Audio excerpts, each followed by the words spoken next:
சரி வர சொல்றேன். இது என்ன ட்ரெஸ்? யார் உள்ள இருக்கவன்? உள்ள இருக்கிறது யாரு? என் பொண்ணாடி கொண்டு வந்துட்டேன். என் பிள்ளைய கூட சேர்ந்து சாப்பிட போறான். புருஷனை பிடிக்கலையா, அவன் கூட குடும்பம் நடத்த முடியலையா, வேற ஒருத்தன் மேல உங்களுக்கு வந்து தொடர்பு இருக்கு அப்படின்னா புருஷனை டிவோர்ஸ் பண்ணிட்டு தயவு செய்து அவன் கூட போயிருங்க. பொண்டாட்டிக்காரி இந்த மாதிரி பண்றா அப்படின்னா அவங்களுடைய அப்பா அம்மாவை கூப்பிட்டு இந்த மாதிரி உன் பொண்ணு இப்படி பண்றாங்க அப்படின்னு சொல்லிட்டு பஞ்சாயத்து பண்ணி தீர்த்து விட்டு அவளை அப்படியே விட்டுட்டு நீங்க அடுத்த கட்ட வாழ்க்கையை பாருங்க. அதை விட்டுட்டு அவளை வந்து போட போறேன் அது போட போறேன்னு சொல்லிட்டு உங்க வாழ்க்கையை நீங்க சீரழிச்சுக்காதீங்க. அப்படி உனக்கு உடம்பு சோகம் கேக்குதா அப்படின்னா அதுக்குன்னு நிறைய பொண்ணுங்க இருப்பாங்கல்ல, அவங்க கிட்ட காசு கொடுத்து போங்கடா. இல்லாட்டி உங்க வீட்டுல சொல்லி கல்யாணத்தை முடிச்சு அந்த பொண்ணு கூட எல்லாத்தையும் பண்ணு. அதை விட்டுட்டு எவனோ ஒருத்த குடும்பஸ்தன் கஷ்டப்பட்டு அவன் கல்யாணத்தை முடிச்சு அவங்க கூட குடும்பம் நடத்தி குழந்தைய பெற்று ஒரு குடும்பத்தை கட்டுக்கோப்பா வச்சு நடத்திட்டு போறது எவ்வளவு பெரிய குடும்பத்தனோட கஷ்டம் தெரியுமா? அவன் குடும்பத்துக்குள்ள போயிட்டு அவன் கொண்டாட்டே கரெக்ட் பண்ணி அவன் இல்லாத நேரத்துல அவன் வீட்டுக்குள்ள போயிட்டு எல்லாத்தையும் அனுபவிச்சு அந்த குடும்பத்தை நடுத்தர்ல கொண்டு வராங்க பார்த்தீங்கன்னா ஒரு சில இளைஞர்கள். அவனுங்கெல்லாம் மனுஷனே கிடையாதுங்க. குத்துக்கலாட்டா புருஷன் இருக்கும் போது உடம்பு சோகத்துக்காக வேற ஒருத்தன் பின்னாடி போற பொண்ணுங்களாகட்டும், பொண்டாட்டி நல்ல கிளி மாதிரி வீட்டுல வச்சுக்கிட்டு வப்பாட்டி மாதிரி வேற ஒரு பொண்ணு பின்னாடி திரிகிற புருஷங்காரங்களாகட்டும், உங்களுடைய அந்த சுக பிரச்சனைனால அந்த கஷ்டங்களால யாரு நடுத்தருக்கு வர்றாங்கன்னா உங்களோட பிள்ளைகள் தான். மக்களே, நேத்துல இருந்து இன்ஸ்டாகிராம், ஃபேஸ்புக், யூடியூப்னு சொல்லிட்டு எல்லா சோசியல் மீடியாலுமே ஒரு 2 வீடியோ காட்டுத்தீ மாதிரி பரவிக்கிட்டு இருக்குங்க. ராஜா ஆத்விக் தேவ் அப்படின்ற ஒரு இன்ஸ்டாகிராம் ஐடியில இருந்து ஃபர்ஸ்ட் ஒரு வீடியோ ரிலீஸ் ஆயிடுச்சு. அந்த வீடியோல ஒரு நபர் வந்து கையில வந்து போன் கேமரா அப்படியே எடுத்துக்கிட்டு அப்படியே அவரோட வீட்டுக்குள்ள என்ட்ரி ஆகுறாரு. அப்படி என்ட்ரி ஆகும்போது ஆப்போசிட்ல பாத்தீங்கன்னா ஸ்லீவ்லெஸ் ட்ரெஸ் போட்டு ஒரு பொண்ணு வர்றாங்க. சோ அந்த பொண்ணு யாருன்னா இவருடைய மனைவி தான். இவர் உள்ள அப்படியே வீடியோ எடுத்துக்கிட்டே உள்ள போயிட்டு, யாரடி எதுக்கடி இந்த ட்ரெஸ்ல நிக்கிற, எவன் கூட படுத்த உள்ள எவன் இருக்கான், வர சொல்லு, எனக்கே துரோகம் பண்றியா, எவன் கூட படுத்து எழுந்து வர்ற அப்படின்னு சொல்லிட்டு அந்த மனைவியை திட்டுறாங்க. அதுக்கு அந்த மனைவி என்ன சொல்றான்னா, இதுக்கு சத்தம் போட்டு பேசுற, அமைதியா பேசு, லூசா நீ, சத்தம் போடாத, நான் சொல்றேன் அப்படின்னு சொல்லிட்டு அந்த கணவரை வந்து சமாதானப்படுத்துற முயற்சியில ஈடுபட்டு இருக்காங்க. சோ என்ன தெரிய வந்திருக்கு அப்படின்னா, நைட்டு நேரத்துல இந்த கணவர் வெளியில இருந்த சமயத்துல அவங்க மனைவி வந்து வேற ஒருத்தவங்க கூட தொடர்புல இருந்திருக்கிறாங்க. அந்த நபர் உள்ளுக்குள்ள இருந்திருக்கிறாங்க. சோ அவங்க 2 பேருமே ஒண்ணுமனா இருக்கும் போது இந்த கணவர் வந்து அதிரடியா உள்ள நுழைஞ்சிட்டாரு. அப்பதான் இந்த அம்மா பயந்து வெளியே வந்து, எதுக்கு பயப்படாத இரு, எதுக்கு இது பண்ணிக்கிட்டு இருக்க இரு, நான் சொல்றேன் அப்படின்னு சொல்லிட்டு அந்த அம்மா பேசிட்டு இருக்காங்க. அடுத்ததா பாத்தீங்கன்னா அப்படி மொபைல்ல வீடியோ எடுத்துட்டு இருக்கும் போதே இந்த கணவர் வந்து அந்த அம்மாக்கு புள்ளிச்சுன்னு 2 இழுப்பு இழுத்துருக்காங்க. இது வந்து முதல்ல ரிலீஸ் ஆன வீடியோ. இது வைரலா ஆனதுக்கு அப்புறமா எல்லாருமே இந்த வீடியோ பார்த்துட்டு, சே ஊருக்குள்ள இப்படி எல்லாம் இருக்கிறாங்க பாருங்களேன், கட்டுன புருஷன் குத்து கல்லாட்டம் இருக்கும் போது இவளுக்கு என்ன கேடு வந்துச்சு, ஏதோ பக்கத்து ஊருக்காரங்க கூட இந்த மாதிரி ஒண்ணுமனா இருந்திருக்காச்சு, அசிங்கமா இல்லையா இவனுக்கு அப்படின்னு சொல்லிட்டு நிறைய பேர் அந்த வீடியோவை வந்து ஷேர் பண்றது, கமெண்ட் பண்றது, திட்டுறன்னு சொல்லிட்டு எல்லா வேலையும் பார்த்துக்கிட்டு இருந்தாங்க. அந்த வீடியோ மட்டுமே பார்த்துட்டு எல்லாருமே என்ன நினைச்சாங்க அப்படின்னா, இந்நேரம் அந்த பொண்ணை போட்டு பொலன்னு பொழந்திருப்பாரு, பஞ்சாயத்து இருக்கும், டிவோர்ஸ்க்கு எல்லாம் போயிருப்பாங்க அப்படின்ற மாதிரி எல்லாமே அப்படி பேசிட்டு இருக்கும்போது அடுத்த சில மணி நேரங்களே இன்னொரு வீடியோ ரிலீஸ் ஆகுது.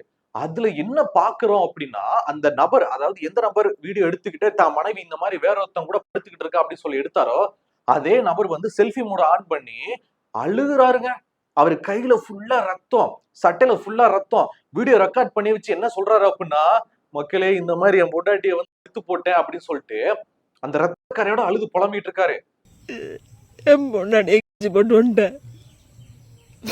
சோ அதுக்கப்புறம் என்ன நடந்திருக்கு அப்படின்னா, தான் கட்டின மனைவி, அன்பா பாசமா இருந்த மனைவி நமக்கு துரோகம் பண்ணிட்டு வேற ஒருத்தன் கூட தொடர்புல இருந்திருக்காங்க. அது நம்ம வீட்டுக்குள்ளே அந்த ரூம்குள்ள ஒண்ணுமனா இருந்திருக்காங்களே அப்படின்ற அந்த துரோகத்தை தாங்க முடியாம கட்டின மனைவிய வெட்டி கொலை பண்ணியிருக்கிற அந்த மனிதர், மனைவி பண்ண துரோகத்தை கையங்காலமா பிடிச்ச அதே நபர் தான் அதை பொறுத்துக்க முடியாம மனைவியை கொலை பண்ணதையும் அதுக்கப்புறமா உட்காந்து வீடியோல அழுகிறாரு. அதுக்கப்புறமா அவங்களுடைய பையன் வர்றான். பையன் வரும்போது பையனை பிடிச்சிட்டு, அப்பாவை மன்னிச்சுக்கூடா, அப்பா வாழ்க்கையை சீரழிச்சுட்டேன்டா, அப்பா மேல கோவமாடா அப்படின்னு சொல்லிட்டு கண்ணீர் விட்டு கதறிக்கிட்டு இருக்காருங்க. அந்த 2வது வீடியோவை பார்த்ததுக்கு அப்புறம் தான் நமக்கே தெரிய வருது அந்த பொண்ணு அங்க உயிரோட இல்ல அப்படின்னு. ஏன்னா நம்ம எல்லாம் என்ன நினைச்சிட்டு இருந்தோம் அப்படின்னா, ஓகே பஞ்சாயத்து ஆயிருக்கும், டிவோர்ஸ் ப்ராசஸ் போயிட்டு இருக்கோம், இல்ல ஊருக்குள்ள வேற மாதிரி கலவரம் நடந்திருக்கும் சொல்லிட்டு. ஆனா இவர் வெட்டி கொலை பண்ணிட்டே வந்துட்டாருங்க. இந்த சம்பவம் எங்க நடந்துச்சுன்னா திருச்சி தான் அப்படின்ற மாதிரி சொல்றாங்க. ஏன்னா இவங்க வந்து திருச்சியை சேர்ந்த தம்பதி தான். ஏன்னா இவங்க வந்து அங்கிட்டு இங்கிட்டு கார்ல போகும்போது அங்க இருக்க ரிஜிஸ்டர் நம்பரு, அப்புறம் சில விஷயங்கள், இவர் வந்து ஒரு டிரைவர்னு கூட சொல்லப்படுது.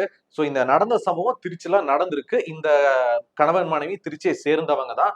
சோ மனைவி துரோகம் பண்ணிட்டா அப்படின்ற அந்த ஒரு விரக்தியில தான் இந்த எல்லா சம்பவமே நடந்திருக்கு. சோ நீங்க போட்டோல பாக்குற இவர் தான் அந்த ராஜா ஆத்விக் அப்படின்ற மாதிரி சொல்றாங்க. இது வந்து அவரோட பேரா இல்ல அவங்க பையனோட பேரையும் சேர்த்து வச்சுக்கிட்டாரா அப்படின்ற மாதிரி தெரியல. சோ நீங்க போட்டோல பாக்குற இந்த இன்ஸ்டாகிராம் ஐடியில தான் நான் சொன்ன இந்த 2 வீடியோவுமே போஸ்ட் பண்ணிருக்காங்க. சோ முதல் வீடியோ நான் ஆல்ரெடி சொன்ன மாதிரி மொபைல் போன்ல அப்படி ரெக்கார்ட் பண்ணிக்கிட்டு மனைவி பண்ண துரோகத்தை கையங்காலமா பிடிச்சு மனைவியை புளிர் 4 போடு போட்டது. 2வது வீடியோ மனைவியை கொலை பண்ணிட்டு வந்துட்டு உட்காந்து நான் இந்த மாதிரி மனைவி அறுத்து போட்டேன், இந்த மாதிரி பாருங்க என் புள்ள நடுத்துல நிக்கப்போன்னு சொல்லிட்டு அழுத வீடியோ. இந்த சம்பவத்துக்கு பின்னாடி இருக்கிற முக்கியமான பிரச்சனை என்ன அப்படின்னா, இந்த கணவன் மனைவிக்குள்ள அவங்களுடைய உறவு பாத்தீங்கன்னா ஒரு சில வருடங்கள் வரைக்கும் நல்லா தான் இருந்துச்சு அப்படின்னு சொல்லப்படுது.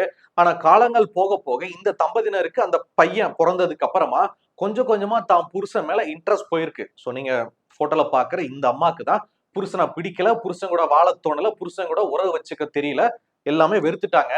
என்னத்த புருஷன் அப்படின்ன மாதிரி. சோ அதனால இவங்க மனசு அலைப்பாஞ்சிருக்கு. அப்படி இருக்கிற நேரத்துலதான் ஜோஸ்வா அப்படின்ற பக்கத்து ஊரை சேர்ந்த ஒரு நபர் கூட பழக்கம் ஏற்பட்டிருக்கு இந்த அம்மாக்கு. அவங்க கூட அடிக்கடி பேசுறது, தனிமையில் இருக்கிறது, புருஷலா நேரத்துல அவனை வீட்டுக்கு வர வச்சு வீட்டுல வந்து கொஞ்சம் ஒண்ணு மண்ணா இருக்கிறது அப்படின்னு சொல்லிட்டு ஏகப்பட்ட சில்லற வேலைகள் பார்த்திருக்கா நீங்க போட்டோல பாக்குற இந்த பெண்மணி. இந்த மாதிரி இவரோட மனைவி ஜோஸ்வா அப்படின்ற ஒருத்தர் கூட பழக்கம் ஏற்பட்டிருக்கு அப்படின்றது அரசல் புரசலா ஊருக்குள்ள தெரிய வந்து கடைசியில இந்த புருஷங்காரனுக்கிட்டே சொல்லிட்டாங்க.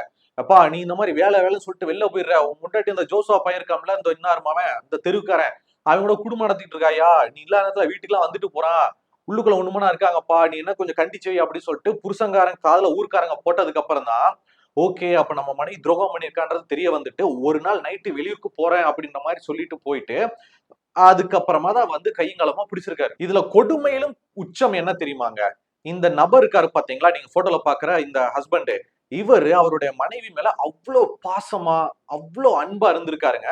ஆனா அந்த அன்பு கொஞ்சமாச்சும் ஆப்போசிட்ல இருந்து வந்திருக்கான்னு கேட்டா கிடையாது அப்படின்ற மாதிரிதான் எல்லாருமே சொல்றாங்க. ஏன்னா நீங்க பாருங்களேன், நீங்க பாக்குற இந்த வீடியோல அவர் அவ்வளவு ஆசையா மனைவி வந்து வாமா போஸ் கொடுமா வாமா அப்படின்னு சொல்லும் போது நான் வரல, நான் அழகாவே இல்ல அப்படின்ற மாதிரி ஒரு மாதிரி மேனா மினிக்கு மாதிரி மினிக்கிட்டு அப்படி போறதும், இன்னும் மற்ற நிறைய போட்டோஸ்கள்ல, ஏன்னா இவங்க எப்பப்பெல்லாம் வெளியில போறாங்களோ அது ஒரு மெமரிஸா இருக்கட்டுமே அப்படின்னு சொல்லிட்டு அவங்க போட்டோஸ் வீடியோஸ் எடுக்கும் போதெல்லாம் இந்த பொண்டாட்டிக்காரி என்ன பண்ணிருக்கா அப்படின்னா வந்து தவிர்த்திருக்கா. நெத்த இவெல்லாம் ஒரு ஆளுன்ற மாதிரி. சோ நீங்க பாக்குற ஒவ்வொரு போட்டோலையும் தெரிஞ்சுக்க முடியும், அப்பவே இந்த புருஷன் மேல இவளுக்கு வந்து இன்ட்ரெஸ்ட் போயிடுச்சு, புருஷன் கூட குடும்ப நடத்த இவளுக்கு வந்து முடியல, வேற ஒருத்த மேலதான் இன்ட்ரெஸ்ட் அப்படின்னு சொல்லிட்டு அப்பயே நம்ம புரிஞ்சுக்க முடியுது. சரி பாலா, அப்ப அந்த பொண்ணு மேல மட்டும்தான் தப்பா அப்படின்னு கேட்டீங்கன்னா வாய்ப்பு இல்லை. ஏன்னா 2 பக்கமும் தவறுகள் இருக்கலாம். ஏன்னா அந்த பொண்ணு இடத்துல இருந்து நம்ம கொஞ்சம் யோசிச்சு பார்த்தோம் அப்படின்னா, இவர் என்னதான் சோசியல் மீடியால போட்டோஸ் அது இது நிறைய போட்டு என் மனைவி என் பொண்டாட்டி அப்படின்னு சொல்லிட்டு பாட்டெல்லாம் வச்சு ஸ்டேட்டஸ் போட்டாலுமே இவருடைய கேரக்டர் எந்த மாதிரி, இவர் டெய்லி குடிச்சிட்டு வருவாரா, குடிச்சதுக்கு அப்புறம் இவர் என்ன மாதிரி பிஹேவ் பண்ணுவாரு, குடும்பத்துல எப்படி இருக்காரு, மனைவியை சந்தோஷமா வச்சுக்கிறாரா, எல்லா வகையிலும் சந்தோஷமா வச்சுக்கிறாரா அப்படின்னு சொல்லிட்டு நிறைய ரீசன்ஸ் இருக்கு. சோ அந்த கல்யாணம் முடிச்ச பெண்களுக்கு தான் கணவன் கிட்ட இருந்து இந்த இதெல்லாம் கிடைக்கல அப்படிங்கும் போது அவங்க மனசு அலைபாயத்தான் செய்யும். அதுக்கான காரணங்களை ஒரு சில கணவர்மார்கள் ஏற்படுத்தி கொடுக்குறாங்க. சோ எல்லாமே திருப்தி அடைஞ்சாதான் அங்க குடும்ப வாழ்க்கை நல்லபடியா அமையும். சோ இந்த திருச்சி அந்த பொண்ணோட மரணத்துல இந்த ஹஸ்பண்ட் நான் சொன்னேன் பாத்தீங்களா, இவர் சைடு என்னென்ன தப்புகள் இருக்கு அப்படின்றது போக போக போலீஸ்காரங்களோட விசாரணையில தான் தெரிய வரும். எஸ், இவங்களை வந்து அரெஸ்ட் பண்ணிட்டாங்க. ஏன்னா இவர் வந்து வீடியோ போட்டாரு பாத்தீங்களா, அதுக்கப்புறம் போலீஸ்ல போயிட்டு இவர் வந்து சரணடைஞ்சிட்டாரு. சார் இந்த மாதிரி நடந்திருக்கு, வீடியோ பாருங்க, என் பொண்டாட்டி வேற ஒருத்தன் கூட அந்த ரூம்ல ஒண்ணுமனா இருந்தா அறுத்து போட்டேன் சார், நான் அந்த மாதிரி வந்துட்டேன் அப்படின்னு சொல்லிட்டு சரணடைஞ்சதுக்கு அப்புறமா இவனையும் அரெஸ்ட் பண்ணி ஜெயில அடைச்சிட்டாங்க. இப்ப நடுவுல அனாதையா நிக்கிறது யார் தெரியுமாங்க, புள்ளங்க. நீங்க வீடியோ எல்லாம் பாத்திருப்பீங்களா, அந்த பச்சை புள்ள அம்மா என்ன பண்ணாங்க, எதுக்காக அப்பா இந்த மாதிரி கையில ரத்தத்தோட வந்திருக்கிறாங்க, அப்பா அம்மாவை என்ன பண்ணாங்க, எதுவுமே அந்த பிள்ளைக்கு தெரியல. அப்பா வந்து ஜெயிலுக்குள்ள அடைச்சது கூட அந்த பிள்ளைக்கு தெரியல. இதுக்கப்புறம் அந்த பிள்ளையோட எதிர்காலத்தை பத்தி கொஞ்சம் யோசிச்சு பாருங்களேன்.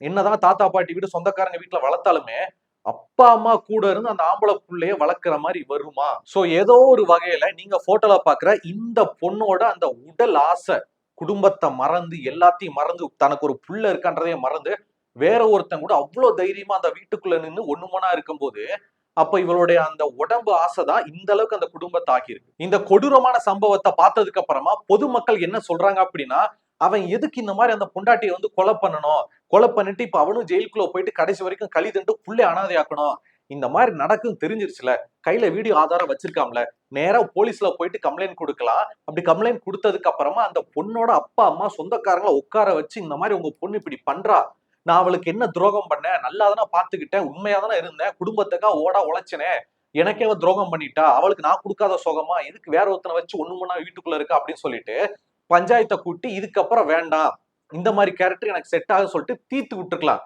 தீர்த்து விட்டு அந்த புள்ளைய உன் கூட கூட்டிட்டு வந்து நல்ல முறையில வீட்டுல பாக்குற இன்னொரு பொண்ணை கல்யாணம் பண்ணி அந்த பையனுக்கு இன்னொரு அம்மாவா கொடுத்து நீ ஒரு குடும்பத்தை நடத்திருக்கலாம் சாமி.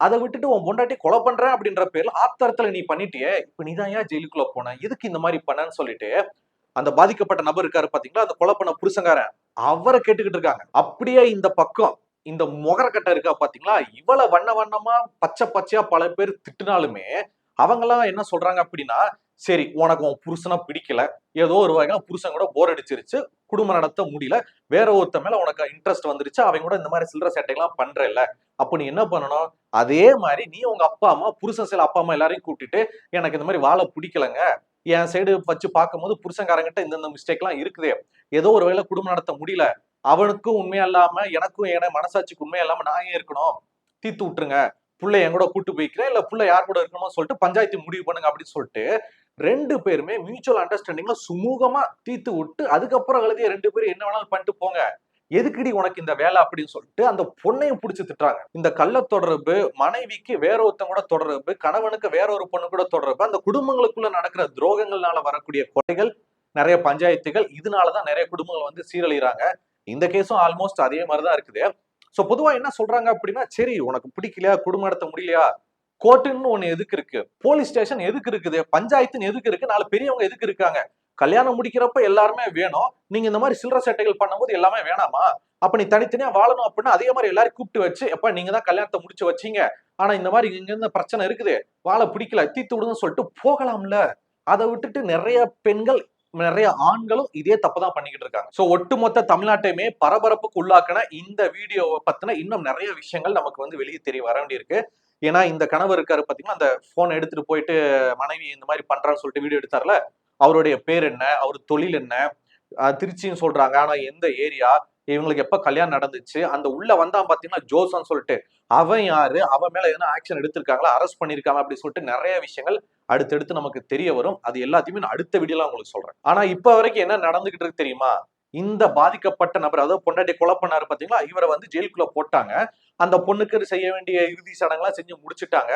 இந்த பையனை வந்து எப்பா இந்த தாத்தா பாட்டி கிட்ட போய் இரு அப்படின்னு மாதிரி அனுப்பி விட்டாங்க. ஆனா இந்த ஒட்டுமொத்த குடும்பமும் சீரழியிருக்கு காரணமா இருந்தான் பாத்தீங்களா, ஜோசுவா அப்படின்ற ஒருத்தன், அந்த பொண்ணோட வீட்டுக்குள்ள போயிட்டு 1 மணி நேரம் இருந்தாங்களா அந்த கள்ள காதலன், அவன் மேல என்ன ஆக்ஷன் எடுப்பாங்களான்னு கேட்டா எடுக்க மாட்டாங்க, எடுக்க முடியாது. ஏன்னா நம்ம இந்திய சட்டமே என்ன சொல்லியிருக்கா அப்படின்னா, ஒரு பொண்ணு வேற ஒருத்தன் கூட மியூச்சுவல் அண்டர்ஸ்டாண்டிங்ல இருக்கா அப்படின்னா அது எந்த கேஸ்லயும் வராது, அதுக்கெல்லாம் தடெல்லாம் கிடையாது அப்படின்னு மாதிரி சொல்லிட்டாங்க. ஏன்னா அந்த கள்ளக்காதலன் ஜோசுவா இருக்கான் பாத்தீங்களா, அவன் இந்த பஞ்சாயத்துக்குள்ள வரவே இல்லை. அவன் வந்தா 1 மணி நேரம் தான், மாட்டோன்னே ஓடி போயிட்டான். அவன் மேல கேஸும் போட முடியாது. எந்த எந்த இதுல கேஸ போடுவாங்க, கொலை நடந்துச்சு, கொலை பண்ணது அவன், இவன் மேல எப்படி கேஸ் போட முடியும்? சோ அவன் குடும்பத்தை சீரழிச்சுட்டு அப்படியே போயிட்டான். இங்க நடுத்தருல இருக்கிறது அந்த பையன் மட்டும்தான். சோ ரொம்பவும் வைரலான அந்த 2 கொடுமையான வீடியோவை நீங்க பாத்திருப்பீங்களே, அதை பார்த்ததுக்கு அப்புறமா யாரு மேல தப்பு இருக்கு அப்படின்னு சொல்லிட்டு நீங்க நினைச்சிருப்பீங்க, அந்த பொண்ணு மேலதாங்க தப்பு. குத்துக்கலாட்ட புருஷன் பிள்ளை இருக்கும்போது எதுக்கு இன்னொருத்தன் கூட போய் படுக்கணும் அப்படின்னு சொல்லிட்டு பொண்ணு மேல குத்தம் சொல்றீங்களா, இல்ல வந்து பல பொண்ணு மேல தப்பு இருக்கிற மாதிரி தெரியல, ஒருவேளை அந்த புருஷங்கார மேல தப்பா இருந்தா, அவன் ஒரு குடியாரனா இருந்தா, அவன் ஒரு சைக்கோவா இருந்தா, அவன் இந்த பொண்ணை போட்டு டெய்லி போட்டு அடிச்சிருப்பான், இந்த பொண்ணை கொஞ்சம் சந்தோஷமா வச்சுக்காம இருந்திருப்பான், அதனால கூட இந்த பொண்ணோட மனசு வந்து தடம் மாறி இருக்கலாம்ல, புருஷங்கார மேலயும் தப்பு இருந்திருக்கலாம்ல அப்படி சொல்லிட்டு நீங்க நினைக்கிறீங்களா? இதுல நடுத்தருவுல நிக்கிறான் பாத்தீங்களா, அப்பாவை இழந்துட்டு அம்மாவை இழந்துட்டு தாத்தா பாட்டி கூட வளர்றான் பாத்தீங்கன்னா அந்த பேரன், அவனை பத்தி நீங்க என்ன நினைக்கிறீங்க, அவனோட எதிர்காலம் எப்படி இருக்குன்னு சொல்லிட்டு நீங்க நினைக்கிறீங்க அப்படின்ற உங்களுடைய எல்லா கருத்துக்களையுமே பாலாவை என் கூட சேர்ந்து கீழே கமெண்ட்ல தெரியப்படுத்துங்க.